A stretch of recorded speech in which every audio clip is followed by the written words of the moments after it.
Бул өздүк тасма буга чейин Азимбек Бекназаровдун Facebook баракчасына жарыяланган. Акцияга чыккан Аксы районунун Кара Суу айылынын тургундары кемпир-абад иши боюнча абакта отургандардын иши созуктурулуп жатканына нааразычылыгын билдиришкен. Чогулгандар сотту адилеттүү иш алып барууга чакырып, өлкө башчы Садыр Жапаров, УКМКнын төрагасы Камчыбек Ташиевке кайрылышкан. Ушундай эле негизде Нарын, Талас облустарында да өз уулдарына боштондук сурап чыккандар болду.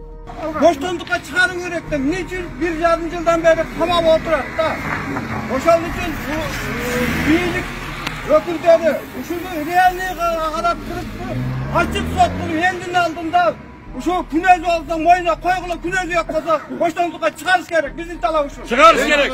Ал ортодо жогорку соттун төрагасы Замирбек Базарбеков кемпир-абад иши боюнча сот узарып жатат деген сындарга жооп берди. Ал камактагыларды бошотуу талабы менен чыккан акцияларды сотторго карата басым катары баалады. Базарбеков соттук териштирүүлөрдүн созулуп кетишине камактагылардын өздөрүн күнөөлөгөн. Кемпир-абад иши боюнча кармалгандар камакка алынгандан кийин тергөө иштери бир нече ай убакытты алды. Кылмыш иши да көлөмдүү 60 том.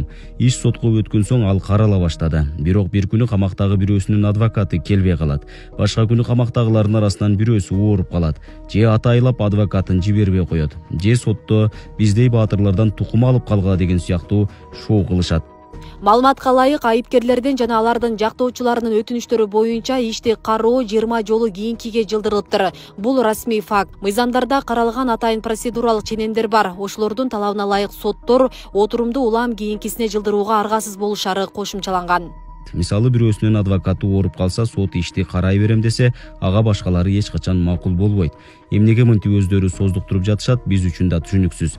Сотто каралып баштаганы 1,5 жыл эмес, сотто 8 айдан бери каралып келе жатат.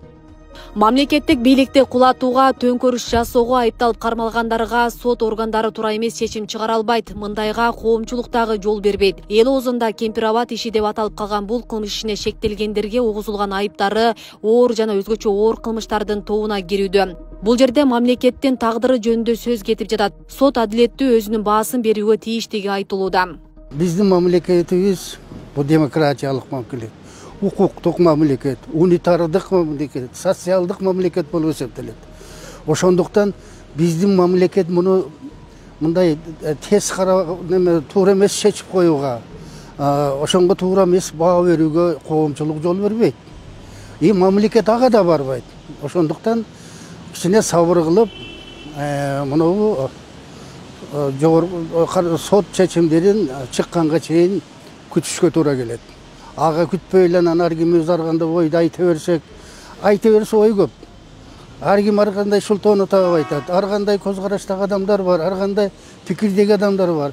Ар кимдин өзүнүн көз карашын айта беришет.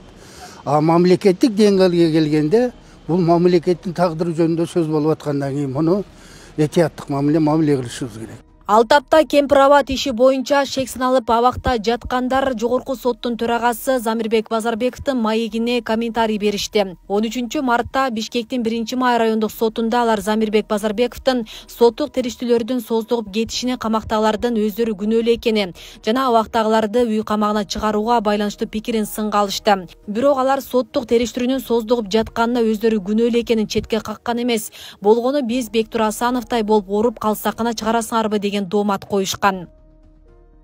Бейле кетсе, кемпир-абад иши боюнча 27 саясатчы, активист жана укук коргоочулар 2022 жылы октябрда камалган. Ушул тапта алардын ичинен 11 киши тергөө абагында калды. Калгандары түрдүү жагдайда үй камагына чыккан. Асия Сыдыкова, Аскар Мамат Исаков, Регион телеканалы.